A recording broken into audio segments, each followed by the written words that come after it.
Hello and welcome. My name is Katie Moran. I am a history teacher turned instructional technology resource teacher turned back to teacher. I get to go back to the classroom this fall and I'm so excited. I'm like in that place where you dream about it again. I'm really excited. So we're going back to teaching. I'm so excited. I'm also a Google certified trainer. So one of my passions and something that I've been doing here for the last couple of years is traveling around to different state national conferences and doing some online options where my goal is to give really, really concrete, actionable tricks that you can use in your classroom. It may not be the flashiest thing. You may already know about this tool, you just haven't used it in this particular way. I want ready to use things that'll work tomorrow that's going to help me, my workflow, my productivity, my students' workflow, their productivity. So I've been doing the same kind of, build your Google Classroom or build your classroom with Google kind of presentations for a couple of years now. And I'm like, I want something different. I want something that's going to be very purposeful. Well, I have two teenage daughters. They just turned 12. My twin daughters are 12. We are hitting it nice and hard. And so, I thought, I'm a high school teacher. I know teenagers. And then these people that are like mine in my house, I'm like, oh my gosh, you are a textbook teenager right now. And I'm very passionate about how can we support their development. So I thought of this session like a wine and cheese pairing. If we know this science about the teenage brain, what does Google have for free built into our workflow that we can pair together? So that's my goal for the next hour. I'm going to talk a little bit about brain science to make sure we're all on the same page. I'm a hobbyist, by the way. I'm not a scientist. I'm fascinated by the brain. Anybody else? I'm fascinated. So what I'm doing is I'm going to share what we know, what the research says. And if you want to know more about that research, I've pinned it in my session, right, where we can list all the resources and all this research we've done for this. So the book that I like and the articles that I've read, they're all there in that session for you. And then I'm going to go through, I've got like 4 workflows. I'm going to let you vote on which ones you want me to talk about. We'll go with the most popular, and then when we run out of time, we stop. But the good news is that tutorials for all 4 are built into the presentation. Okay? Sounds like a plan. So like I said, this is me. If you're not there yet already, you do have to www. But www.techwithkatie.com/ISTE has my presentation for today that you're currently in. It also has, and I don't know if Google wants me to do this, but my presentation for tomorrow down at the Demo Slam. So if you're in the exhibit hall tomorrow at 4:40, I'm going to be giving a fast and fabulous 15 minutes about Chromebook Plus. And I would love for you to see these 6 or 7 different tricks of ways you're going to use your Chromebook in the classroom, especially if you have a Chromebook Plus. I've been a Google certified trainer for a while. I love solving real world problems. I've got 2 rules for my sessions, and that's where this comes in. Rule number 1, we share our joy. If I solve a problem, if I show you something that's like, yes, that's going to make my life easier, I want you to wave your flag. I want you to feel and share your joy, okay? Because we are going to be, I feel like in conferences, we benefit the most when we hear from each other, okay? And I want to see the joy. I want to see that this is making a difference. The next thing I want you to know, my next rule is you must interrupt me. This is a casual conversation amongst my teacher friends, okay? This is not me standing and delivering. If you have a question, interrupt. Don't wait till the end. If you have done something similar and can testify to this, wave that joy flag and tell us how it works, okay? This is a conversation, not a presentation in that sense, okay? So I'd love to hear your voice as well. Any questions? We're going to practice. Wave your flag if you work with teenagers. There we go. Raise your flag. Let's celebrate some joy if you are ready to start helping them be a little more independent. There we go. We don't even have a flag back there. We're waving our fists for joy. Absolutely. All right, so what do we know about the teenage brain? This is something that absolutely fascinates me. So we know that the brain is developing from the back to the front. We know that, right? And we know that at age 12, it goes to that adolescent. And we know that it kind of does this thing all over again. It does this thing called pruning and myelination. And what that is it goes through and anything you didn't use, it prunes it like you would a bush. So all that Dora the Explorer Spanish you did as a kid, if you didn't go back and use it, it's gone. Clip, clip, clip, clip, clip. But if you used it over and over again repeatedly, like tying your shoes or prepping a meal, then we're going to double down on that. They're going to put this myelin around it that insulates it and makes that neuron fire faster and easier. So it's a really dramatic time in the brain's development because you've learned a lot and we've built all this gray matter, right? And now we're going to go through and we're going to make it real precise. We're going to get rid of the stuff we didn't need and make room to really build and compound on what we do use. Here's the part that kind of made me step back and go, come again? So there is this belief, or was belief, and maybe it's we've debunked it officially, that the brain is constantly developing in a very linear way, and it's like a roadmap and a process. But what's happening is that it develops from the back to the front. So our senses, sight, sound, verbal skills in the back, working its way through emotions and working its way up to problem solving in that prefrontal cortex. But then it goes back and it does it all over again. But we there's a reason a 3-year-old and a 15-year-old are kind of similar. They're doing it all over again. So my 12-year-old daughters, love my 12-year-old daughters. We're in that really fun stage of sarcasm right now because they're relearning in an abstract way what words mean. And they're learning to interpret things a little bit differently from the back to the front. And unfortunately, the part that we need the most out of teenagers, the decision-making, understanding consequences, risk-taking behavior, that's the last thing to develop, and it can be up to age 24. Okay, so, okay, we can do this, right? And it's kind of like potty training or learning how to read. I can put books in front of them every day, all day, but they're not going to read a word until they're ready. I can put them in these situations until that brain is ready to start learning this task. It's not going to. But I can offer it opportunities to grow that muscle as that part of the brain is maturing. So here's what we know. During the teenage brain lifespan, they're learning to think in an abstract way. The limbic system is like the full defining moment for them. So the limbic system is the thing that's going to do emotions. That's why the emotions can be all over the place. We know that this is going to be the social friends. That's why friends and what friends say is more important than what authority says. So what they do will really define what the child does, aka I don't want to stand up and present because people may think I look weird or sound weird or did something weird. That is a driving factor of the brain at this point.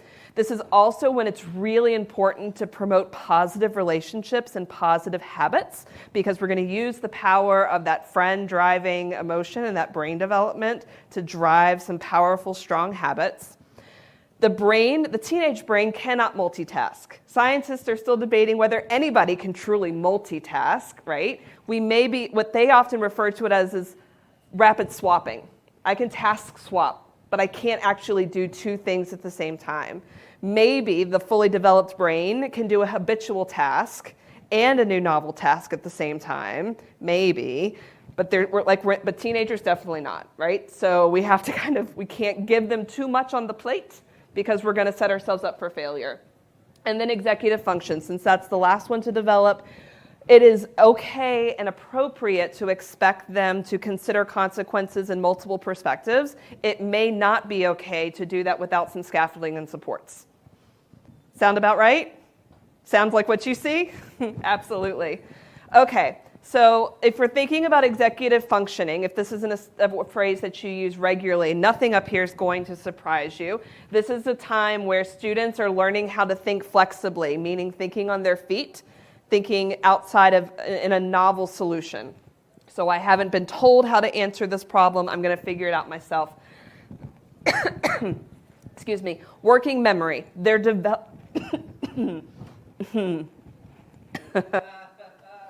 a moment, consider.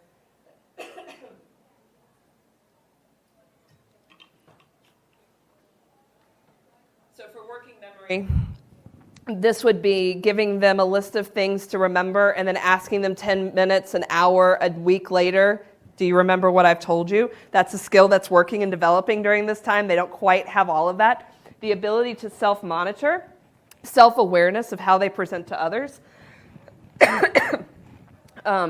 Being able to make a plan, prioritize What goes first, second, and third? What's the most important and least important? That's a developing skill. Task initiation, the ability to get up and get moving. How many times do the kids just sit there and it's like, I don't wanna? That's cool, I don't either, but we gotta do the thing. Like, so we're gonna get up and do it. That's a developing part of executive function. Being able to stay organized, impulse control. Oh, I promised I wouldn't tell the story, but I'm telling it anyway. I love you, my daughter. So we're here in San Antonio, like I told you, right? Somebody comes up to her in line, I don't know what's going on, and they say, we were in CVS, it was an awkward situation, but the gentleman comes up to my daughter and he goes, do you happen to know what's older, San Antonio or the United States? And we'd just been on the river cruise, right? So she goes, San Antonio. And he's like, wow, good for you. She goes, my parents are history teachers. He's like, okay, well then what came first? What was the first country that came here to San Antonio? And my daughter said, Pennsylvania. My daughter's very intelligent, extremely intelligent. She panicked because she was caught off guard. Her impulse control kicked in. She didn't stop and think about the difference between a country and a colony. In her mind, 1776, the Declaration of Independence in Pennsylvania, that must have been the first country. But Pennsylvania, impulse control, right? Asking them to just stop and think is a big, big deal for teenagers. And then emotional control, having to keep their feelings in check. What am I feeling? Is that an appropriate response right now? How do I manage my emotions? So all of that's that executive functioning skills, the last to develop. Oh, perfect time. I can stop talking for a second. I want you to tell me what you'd like to learn today. I'm only want to take 60 seconds with this. This is super fast. I think it's easier on your phone with the QR code, but if you would like to use the computer, it's menti.com. You're just going to use that 8-digit code. I have 4 workflows, and then there's the 5th option. I don't know. I like all of them. But you're going to rank for me. Which would you like for me to do? I'll use your ranking. You are building my presentation for me right now. Create your own PD. I can't wait to see what I get to present on here for the next 45 minutes. It's always a little nerve-wracking. That's okay, I'm prepared. Tell me what you want. I'll do what you want. It's not what I want. I've put it in an order. But if you think that it would go better a different way,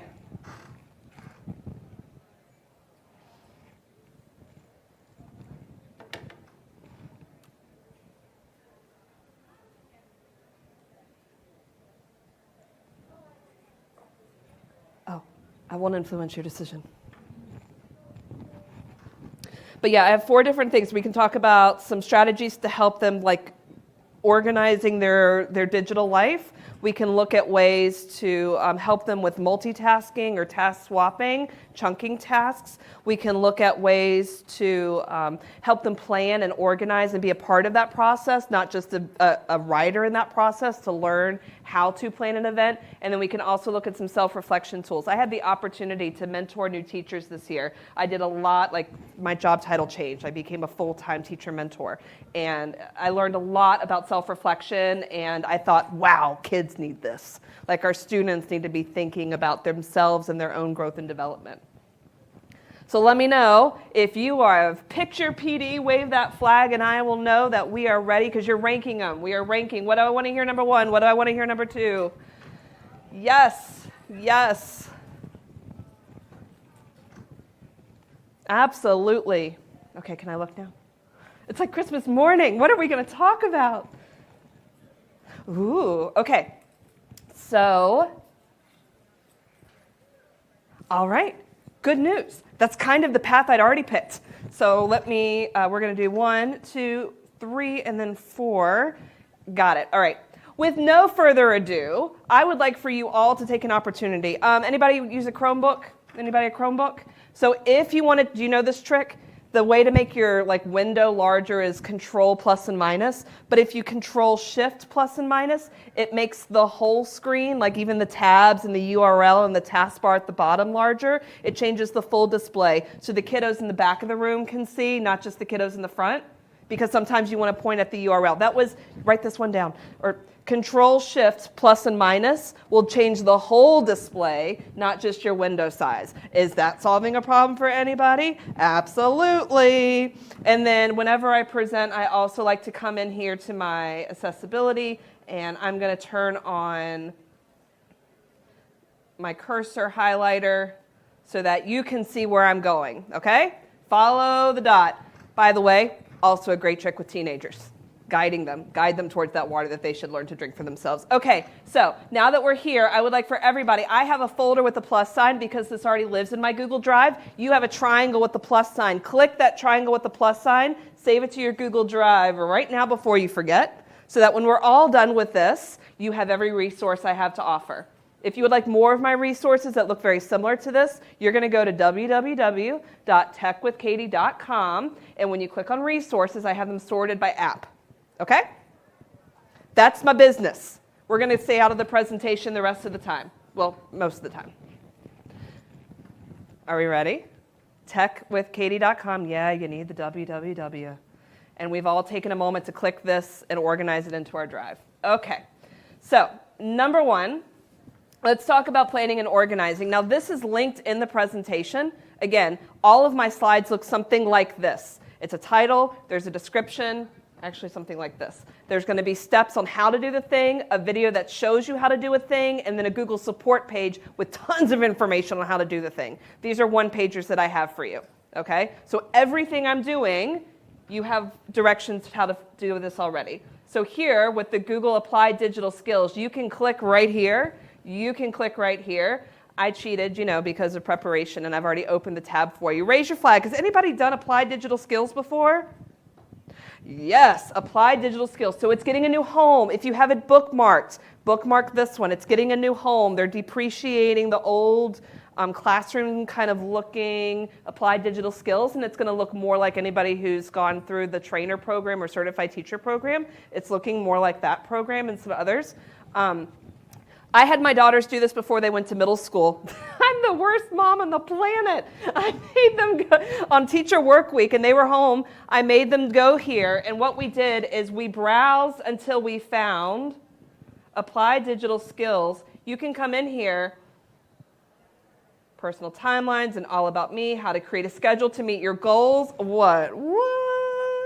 And you can see it tells you how long it takes to complete the lesson. I'm going to click on this one just to show you. Kind of because they all look like this.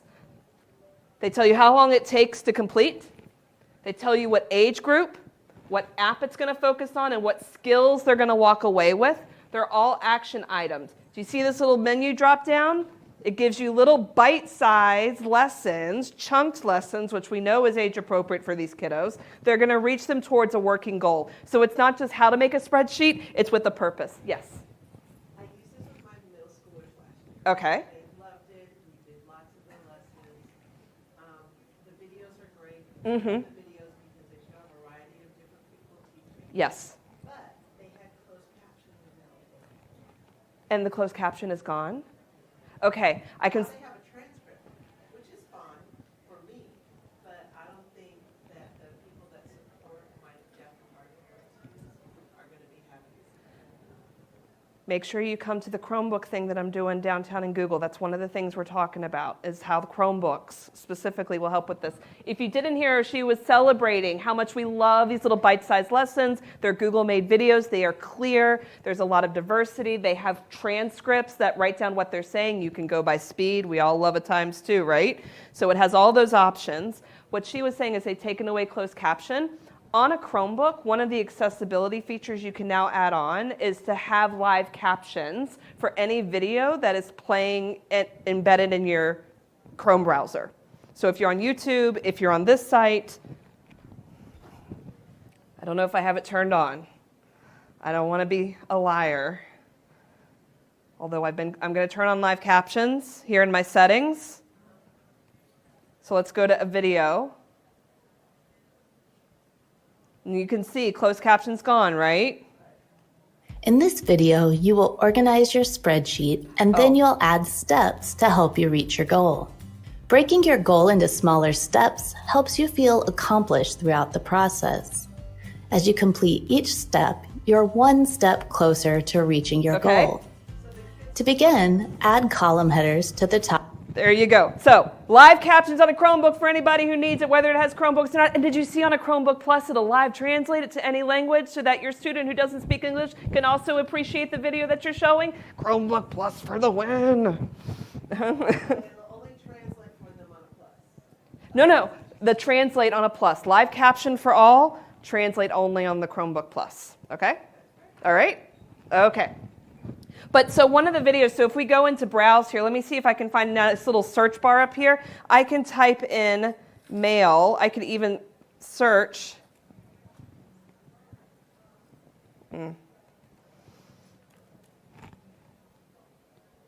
So we've got Gmail for beginners. We've got how to schedule emails for goal setting. That sounds highly appropriate for what we're talking about. Welcome, welcome. So what I did is I had my daughters do how to send an email, how to send a professional email. We did that lesson. I had them how to organize my Google Drive, and I had taught them Google Calendar for beginners. I made them do those 3 modules during teacher work week. While I was at work, they had to do that at home, and I'm like, send me screenshots. I'm such a mean mommy. But that meant when they went into 6th grade, they knew how to email their teacher. And that meant that when I was trying to demonstrate for them how to keep a digital calendar, because they don't give planners anymore because they're not printing the paper, then we're going to learn how to use a digital calendar. And these were great. I didn't have to make the lessons. I didn't have to go and do anything. All I had to do was share it with my students. Just share the link, let them go through the modules. You can create a nice little way to screenshot it. I'll be honest, I haven't tested it in this new platform. I know in the old one it had a Google Classroom vibe, so I could watch their progress and see how they were doing. I have not explored that in this new setting yet. Do we like applied digital skills? Here's a teacher cheat. This is a great sub-plan. It's a great sub-plan. There we go. There are the joy flags. That's a sub-plan right there. Okay, so once we've shown them how to use their email and their calendar and things like that, we want to make sure that we go and we show them this little arrow in the bottom right-hand corner. I know we use it. Do they use it? Have we shown them that they can open their calendar, their Google Keep, and their tasks? So all these things we were teaching them how to use, you can do this from inside your basic Google apps. Your docs, when you're working on a project, I didn't finish, let me put it on my calendar. Let me add this to my task list. Or in a presentation. And when you do it from inside of that doc, it links the file to the Google Calendar event or to the task. If students can't multitask, they also aren't great at multi-tabbing.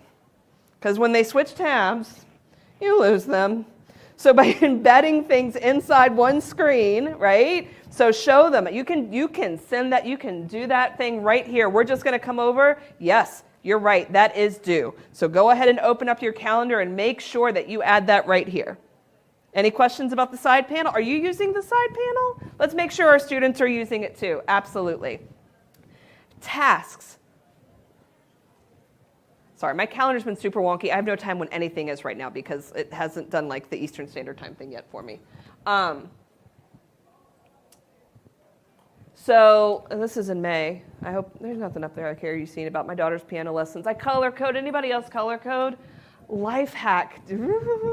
I don't know if kids would benefit from this, but do you know that if you color code your events and you label those colors, you can do data analysis on how you're spending your time? Like I had 5 different people I was supposed to mentee, and so I gave each person a color and I named the color so that I could make sure that I was giving an equal amount of attention to each one of my teachers, and I would know how many hours of the day. I had one person who spent more time with me and one person who spent less, but I could track that to kind of see, like, I spent 20 hours with this person, like we did a thing. But anyway, so if you name that, that's in my calendar section. So if you go in resource, you look for calendars, you can see how to do that. Use your time insights. But anyway, Google moved tasks out of one of these regular events up here in Create. Remember how it kind of used to be here? You can have this task here. But if you come over, see that check mark? Now you have like a tasks where you can create like organized groups. So you can have your general task where you can have a thing and you can have subtasks underneath of it. You can create a new list. And it creates like this little workstation, like a whole new, it looks like Google Keep. Anybody else thinks this looks like Keep? But it's a checklist and it's tasks, and you can access those tasks over in that side panel, right? So we're keeping it all organized. So whether the student thinks this is clear, they can use this in calendar. Whether it's more clear for them to use it in the side panel, they can use it there. Just want you to know all these different options. You can color code these, you can subtask. If you add a date and time, it goes onto the calendar. Not just, but you have to add a date and a time to get it on your calendar, and then you have that task. Do you think students would like tasks, or do you think they're going to prefer a calendar, or neither? What do you think? Your experience. Is task going to be beneficial? Okay, boys and girls have different preferences. Some people that was, I don't want to like lean into like type A personality, but people who like that linear order, like the checklist concept, and like, the next thing we're going to talk about is motivation. And I think it's motivating to see I have taken things off my list. It doesn't just disappear. I can watch the strikeout. Mm-hmm. Oh. So we are just switching to Google Classroom. Welcome. If I know I can, there is a calendar in Google Classroom. Will this import to theirs and they can see all of it in one spot? Or would that be two things for them to look at? So it's been a minute since I've worked in classrooms, so if somebody else can verify this for me, but your class and the students that are added to your class are automatically added to that calendar. So if you have it on that calendar's, that option selected, that color, then yes, they should be able to see that. And then, when they do those tutorials, calendars for beginners, they'll learn how to toggle on and off their personal calendar with my teacher's calendar, with my sports schedule, with, being able to use that back and forth. Yes, and I don't know if this means anything to anybody, but the difference between core and additional services, does that mean anything to anybody? So calendar's a core service, meaning all of our kiddos can use it. Additional services need parent permission. They have to be of a certain age. There's extra steps. Calendar, Gmail, that stuff, that's good to go. Okay? Excellent. So these tools you don't have to make that can help our students be organized. We just have to remember to teach them. It's not intuitive how to send an email or how to stay organized. Anybody going to apply any of these? Is any of these tricks going to work? Let's spread some joy. Love, love, love, love, love. Yes, yes, yes. All right. So the next thing you guys wanted to talk about, I said I wasn't going to. I'm a liar. So I linked the podcast at the bottom. I must have listened to this podcast about 5 times. Can you, dog ear a podcast enough like you can a book? I've listened to it so much. I even found her TED Talk, which is similar and shorter.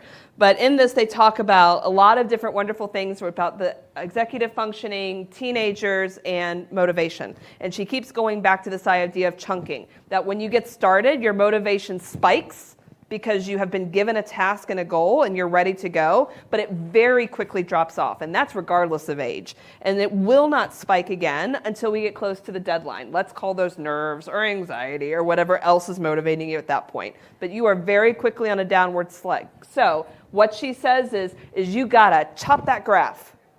You gotta give them really small action items so that they can achieve most of it on the upswing, so that when they start hitting the downswing, it's such a short task, we're already spiking back to that number 3 again, right? Small, chunked tasks are some of the best ways to keep our students motivated. They can become overwhelmed, especially if they can't problem solve or foresee how to plan that project. They won't know how to get to that end goal. Show them how to get to that end goal. Teach them how to chunk. I love, love, love those podcasts. Prefrontal cortex is an excellent podcast. I love that. Anybody using a Chromebook? Anybody a Chromebook user? Have you noticed that you now have a focus feature on your Chromebook? Have you used it yet? I love the focus feature. So the focus feature says I'm going to come down here. I'm going to click on my quick time, my time setting. It is sitting right here. It's what our phones have had for years, and Chromebook has finally joined the party. Now, I'm going to set it for a minute just so y'all can see that it goes off, but we can set it to 30. We can set it to 32. We can go up. We can go down. Okay, I'm just going to set it to 1 so you can see what happens when it goes off. Hey, remember those tasks? They're right here waiting for us. So if you're in focus mode, it's going to have your Google task right at your fingertips. So you don't have to go looking for it, so that you can check off that you're completing these actions. We're going to teach our students how to predict how long this should take. How long is it going to take you to write this email? 4 minutes? 5 minutes? Set a timer, try to meet your goal, okay? Encourage them to set their own goals and learn how they function. How long will this take you? You can also do sounds. Ooh, I'm gonna do the volume on this because that's a lot. Do I hear nature? Do I hear sound? Do you hear sound? We don't hear sound? I promise there's sound. That's okay. Oh, don't get up. It's not that big of a deal. I promise there's sound. Nature is usually wind. Sometimes it's crickets. The ambient flow, it's very yoga. Classical is straight up classical from like your elementary music classroom. So that's kind of interesting and fascinating to listen to. And ambient is just white noise. You can turn on Do Not Disturb with focus, but a lot of our kiddos aren't getting notifications on their Chromebook. That'd be more for us than it would be for them. But you can do that Do Not Disturb section. Okay, so we've said, I want you to set a timer and I want you to work on this article for 5 minutes. I'm going to say 1 just for start. We're going to start. So, oh.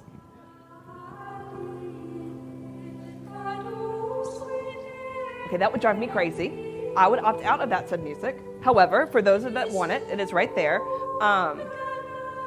Boop. I'm going to turn that off. Do you see? Doesn't he look like Pixar? Do y'all see the little focus buddy down there? Doesn't he look like the little Pixar document camera light bulb looking thing? And when you click on him, he pops up down there so you can see, oh my gosh, I still have that much left. But it's that chunking, right? It's that way for them to be able to gauge how much time has passed, how much time do I have yet to go, so they can see their timer at the bottom. I'm going to show you another timer in a second that only lives in Google Docs. This is on any Chromebook, anywhere they're on the Chromebook. So if they go to a website and then they go here, that timer is still there and available, okay? We're all watching the timer. You could add more time, you see. I'm not going to add more time. 4, 3, 2, oh, I turned the sound off. Ta-da! There would have been a bleep bleep. So the bleep bleep goes off, and now they have this banner that says great job. So they know when the timer goes off. So you're like, you don't have to click on it. You can watch it if you want. You don't have to, but it'll tell you. It will automatically pop up when they're done. So this is a tool they can use to start training them to focus. I need you to do this thing. It should take you this long. Or you tell me, how much time do you need? Can you meet that goal? And then if you want the metacognition, have the conversation afterwards. Were you done too early? Why do you think you went faster than you anticipated? Was it too soon?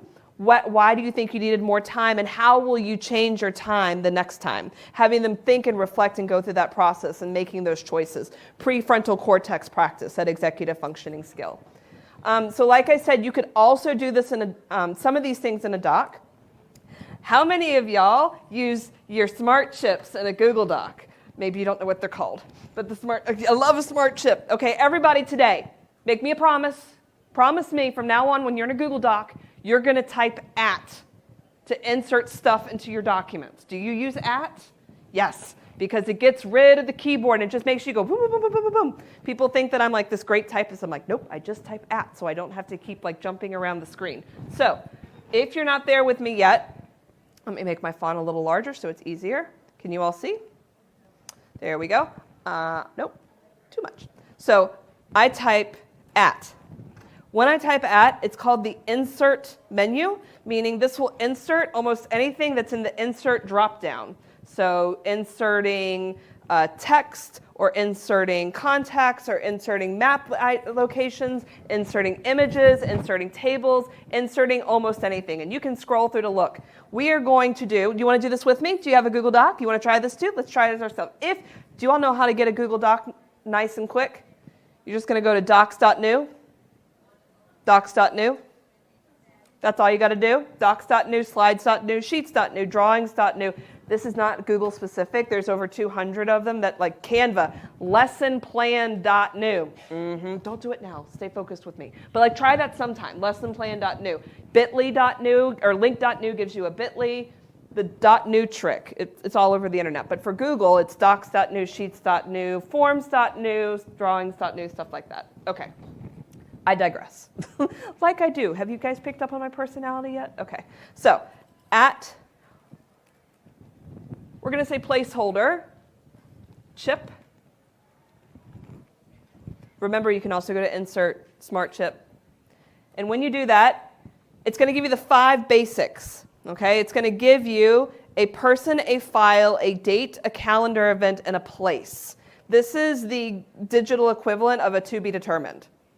So I am going to make a presentation, and I don't have it yet, but it's going to go right here.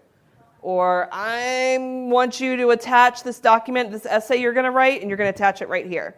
Or it's going to be due and I haven't decided because it's snow days, so to be determined. It's a placeholder chip, which is a nice modeling for students so they know what's coming and they know what to expect. How many questions can be solved just by clear communications? They just want to know what's coming and what's going on. So this is a way to say, I know I don't have a date, I will let you know, and it will automatically update, right? Because it's a shared document. When I add the date, they'll see it right away. When I add the study guide, they'll see it right away. So this is a nice little trick you can add. So let's just try file. And because it's a line of text, excuse me, I can highlight it. I can make it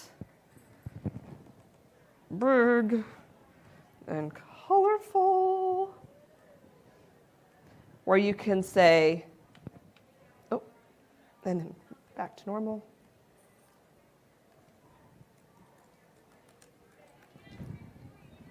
Nice, clear communication. Where am I supposed to put it? Put it right where I told you to. The placeholder is right there. And so when you're building your document to give to students, then they can just come and click, and it pulls up their Google Drive. It's going to let you attach all the googly things. I see a couple jaw drops. Let's take a moment for the joy flag. Can you use the placeholder chip?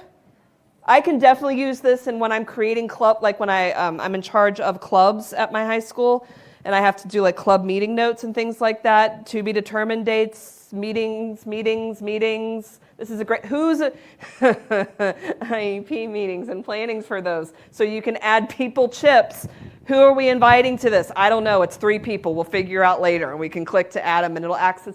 What this is doing, technically, a smart chip is embedding a third-party app inside of the doc. So you're embedding contacts. You're embedding the calendar. You are embedding Google Maps. Oh, Does it work with what? Let's see. Point MP4. Oh, no, not up there. Attach. Point. No, it doesn't want that. But do you want it to be a YouTube or do you want it to be? Okay, so let's go. What is the fastest way to do this? Let's go to the UbiTubies. Please be normal stuff. Oh, have you guys seen the Shake Up Learning? I did this last summer. Have you guys seen what she does here? She has teachers come in and do all these wonderful things over the summer. It's great PD. Okay, anyway, I'm going to copy. Here's what it looks like. You can embed a YouTube inside of your Google Docs now. What? I mean, kinda. We have to hack it a little bit, but kinda. So I'm going to paste it. I don't want that. I want the chip. Do you see how it's offering to make it the chip? So I say, yes, I want the chip. So now, my screen might be too big. Let me see. Now when I hover, do you see where it says Open Preview?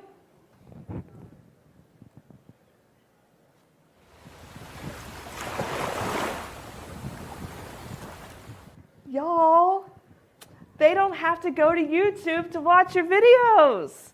And do you see it doesn't have related content or comments or an extra tab? This is great. You can embed-ish all in one window your YouTubes. This also works for Google slide presentations. You can open a preview, a doc.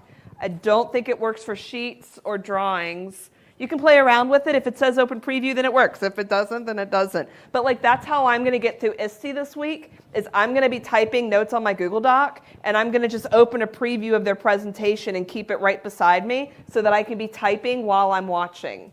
Because multitasking doesn't exist, right? I don't want to tab swap, so I'm going to have it in front of me so I can be looking back and forth. Do we like that? Open preview is a sneak. Open Preview is a sneaky little thing they've added in that makes everything so much better. So I was going to show you the slides, but it's basically just like YouTube. How many of you, if you're trying this with me, when you did placeholder, did you have more options than me? Or if you go to Insert Smart Chips, do you have more options than me? This is fundamentals. This is the free Google Workspace for Education fundamentals. That means the school district, this particular sandbox I'm playing in, It's not buying the extras. You can get teaching and learning licenses, Education Plus or Teaching and Learning. If your school division has that, then you have more choices here.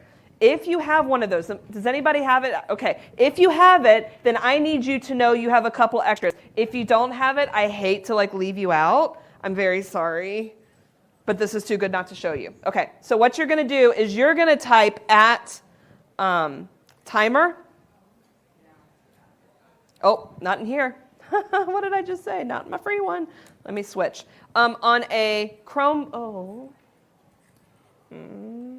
it closed my windows. I promise you I had it all pulled up. You guys believe me, right? I did a restart. It closed my incognito windows.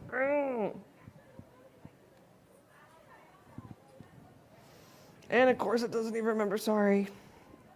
Don't look. This is literally what every presenter doesn't want. Oh my goodness. And then it's gonna make me do a code. Oh my gosh.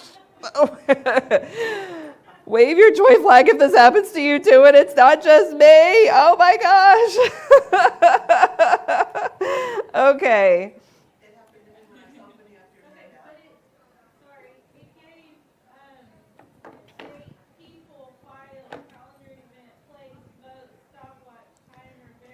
Yes, yes, docs.news. So we're going to see at, come on, if you have cover image, you're in a pageless.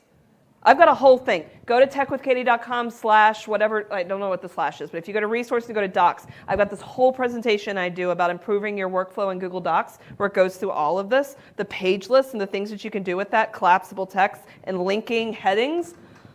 I could digress very easily. I'm going to try really hard not to. But see, you can go to timer, and it has some presets, but you could just go and create your own. I'm not saying you should put this in your faculty meeting to kind of set boundaries on how long we're going to talk about a certain topic, but it would be very beneficial to set a time limit on how long we're going to entertain a certain idea.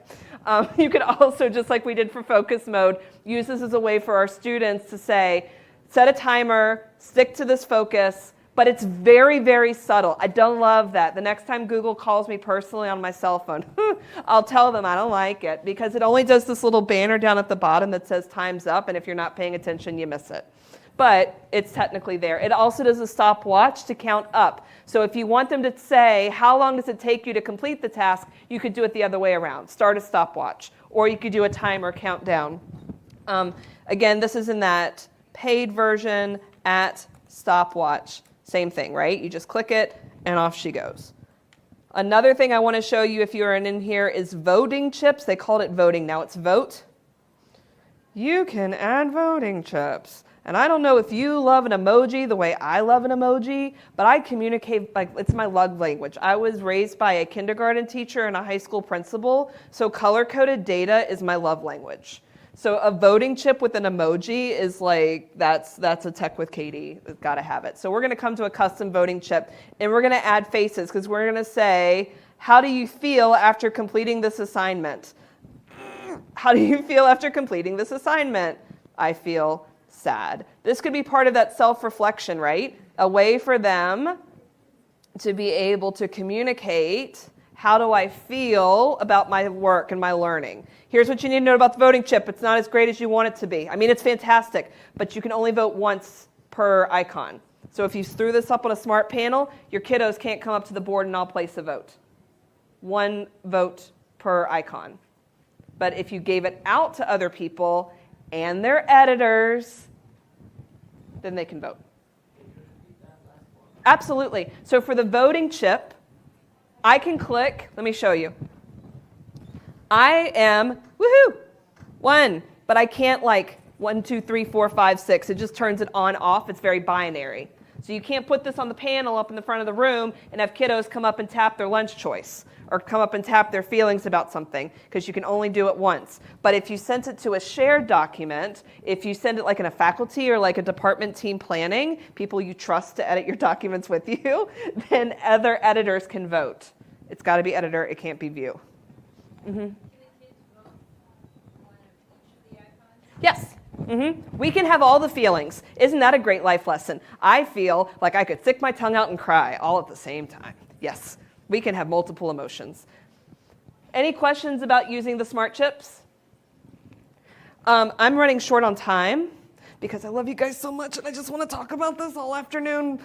So I'm not going to show you how to do the building block in here because we're going to do this in Google Sheets. I think that's a little more powerful.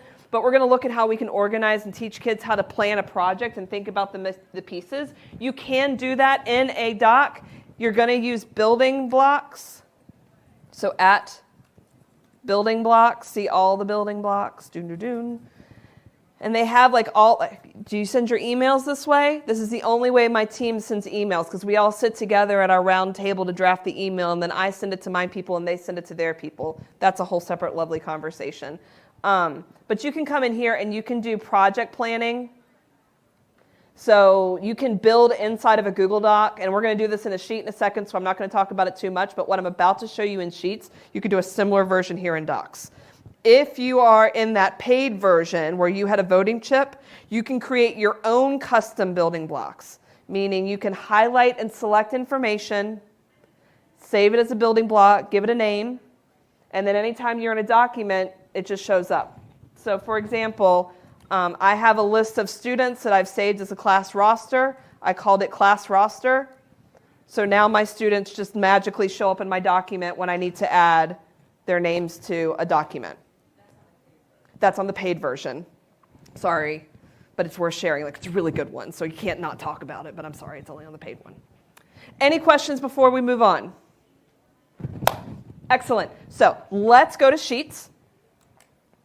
If you're, do we all use multiple desks? Are we using desks? I've got a session, go to my website, techwithkatie.com, look on the Chromebook one, live in the Chromebook life. I got 40 ways you're going to use your Chromebook, and there's a whole section, a whole group of them, just about desks. You need to be using desks. It's a great way to stay organized. You could have like a period 1 desk, a period 2 desk, math, science, social studies, parents, whatever. It's a great way to stay organized, and it lets you have a ton of tabs open without draining your battery.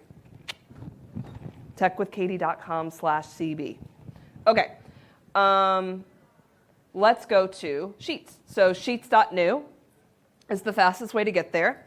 So one of the things that I want our teenagers to know how to do is I want them to know if I have to complete this multi-step project, we're doing a unit project, I as a teacher could just tell them what they have to do. Step 1, step 2, step 3, step 4. I need them to start learning how to figure it out for themselves. So what I might do is model what that's like. And we work together in the beginning of the school year. Maybe I give it to them in this template form. And maybe the next time we do a project, I don't give them the steps. We figure out together. And then maybe after that, in a small group, they work together to start filling out the chart so that maybe by the end of the year, or goodness gracious, what if we did this teaming and vertical articulation? So after a couple of years, they're finally working towards, oh wait, I know this. I know how to go to Sheets. I know how to set up the template. I know how to plan a process. And I know how to say it's complete. That's the goal, right? Independence and functioning on their own. They have to be taught how. You have to model it. They don't know, okay? So and that's why I wanted to show you this one, because they can just go and get the template. If I went to a kid and said, hey, I need you to make me a chart real quick that shows me how you're going to complete this project, they're going to go, okay. Remember that get moving? That doesn't that lacks motivation? They were like, I don't even know how to start that, so the answer is no. So let's give them that leg up. Here in a Google Sheet, we are going to go to Insert, a Table. If you notice all your tables look differently over the last 12 months, they're all like more colorful now. There's a lot of great benefits to that if you choose to keep it in tables. But the thing I want you to know, and maybe write this down, I have it in our document if you're going to go back, is you're going to go to Event Tasks. Look at this. It's pre-made for them. We list task 1, organize information. Task 2, research website A. Next task, research website B. Next task, come back with notes. Next task. Remember that small chunking? We want to give them something where they can feel successful and they can check it off. We're going to change the status because we know they are guided by a reward system right now. That's why risk-taking is at an all-time high during adolescence, is because they are highly motivated for instant gratification. It doesn't count if you'll get an A at the end when you're done. I don't care. I want my instant gratification. They are wired for that. So give them that up, like, you're done. When I see a green, you get a whatever.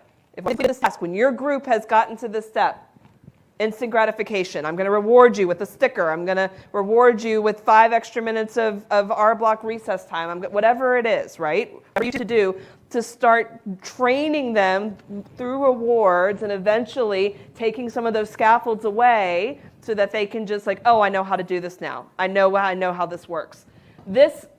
What would I do? Okay, in this, I would change the word task to step in the project. So it's clear communication.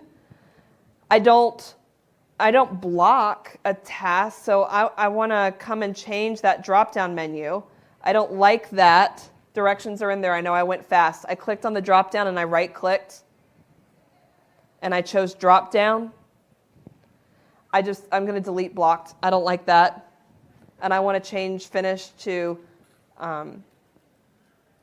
complete. Please review. So you can add, you can subtract, you can modify so it's more specific. You can change the color.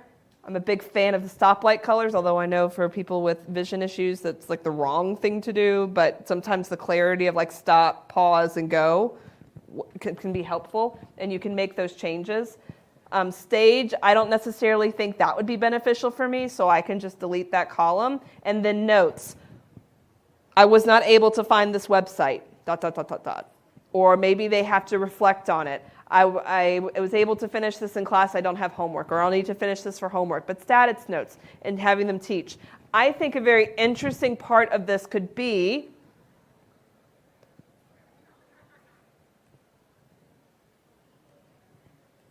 what if we took the time? What if this was your exit ticket? What if you had them go through the metacognition of learning the process? Did this chart help, yes or no? How? What did you need to add to make it easier? What did you not need? What do you need to add the next time you do this chart? So that they become a part of the process of thinking, what do I need to be successful?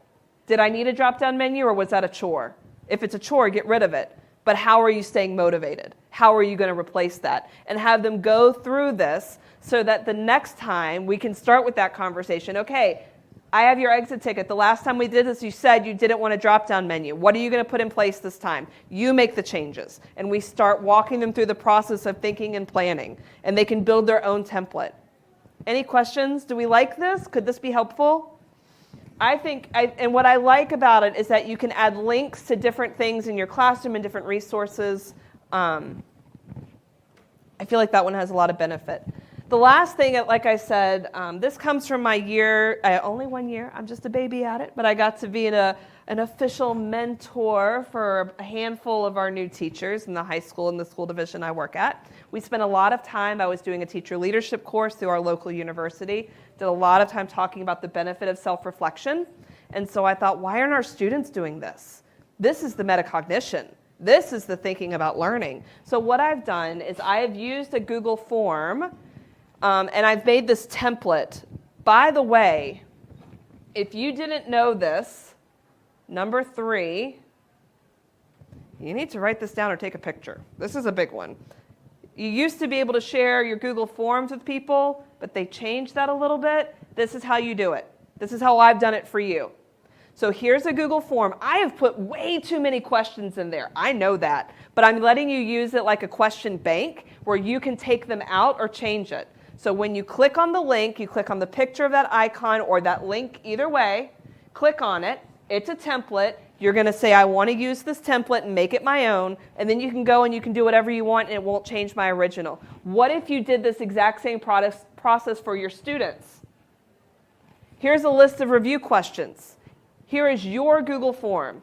You answer the questions. You analyze your own data.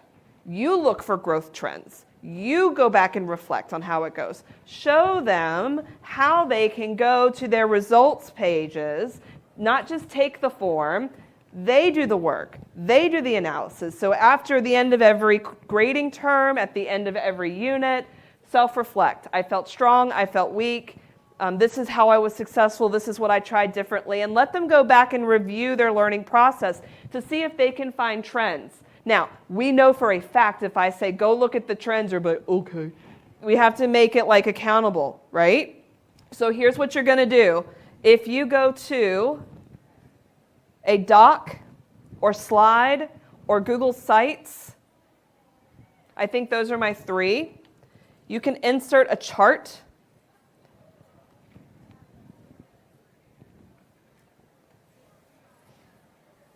So I don't think that's the one I want.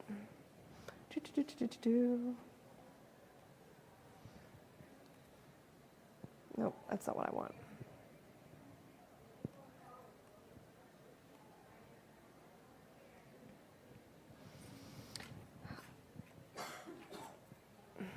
Sorry.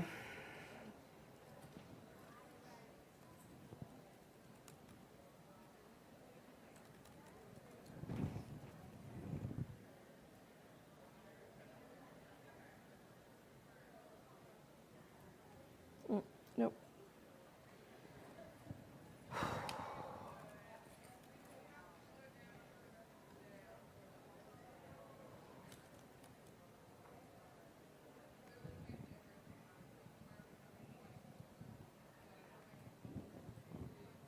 So they can go to responses, and so now it used to be that you couldn't do anything with this chart, but now it has a copy chart option, and when you copy chart, when you go to paste it, I'm just doing Control V.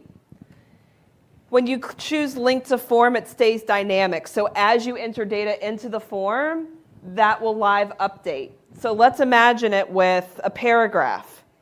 I learned this year because they write a couple sentences, they have data to support, and it becomes much more of a reflective portfolio kind of an experience. And that's something they can turn into you.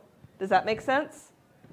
So you copy that data, and you can do I'm sorry that I didn't have that piece ready, but like if it's in a sheet or if it's in a form, you just copy that chart, paste it into a Google slide, a Google Doc, or into your Google Sites, and it will live update. So they could be building a digital portfolio in Sites, they could be writing a report or doing a presentation all about me at the end of the year, especially for our students in SPED that are doing self-determined lessons. This is what I've done, and their data is already built into the presentation. This is also a way to share that information with stakeholders if you have special circumstances for any of these forms that you need parent to know, counselor to know, maybe a doctor or support person to know. They can all be shared on that Google document and also see whatever form data you're choosing to add in. Maybe that's not self-reflection, maybe it's about something else you're tracking. But that's a great tool for lots of different ways.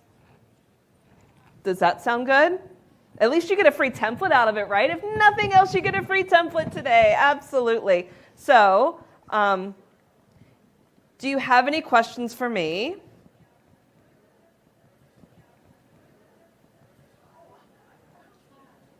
I love that most of you are still smiling. I hope we had a little bit of joy today. I hope I gave you something actionable that you can walk out of here with. If nothing else, please find me on social media. Let's stay connected. If I'm on that platform, I am Tech with Katie. You can go to techwithkatie.com. I'm also information for me there. On this presentation, I have a link to ISTE's reflection, but I also have the one that I've personally used. I've been doing this for a couple of years. I'm very interested in continuing to consult and offer my Google support to others. So you giving me honest feedback is a way that I can improve so I can keep doing this for more and more sessions. This is my first time doing this one. So this one I would love some refining points. So feel free to fill out both. I will read either of them. And thank you very much. I appreciate you coming. Oh, yay!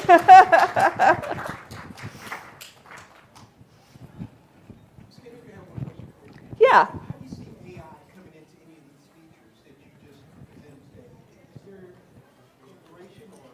So the quick story for AI with Google is that they have two different tracks. Google Workspace with Gemini in education is a purchase option. So anytime you see Gemini in Docs, that's paid. Gemini in Gmail, that's paid.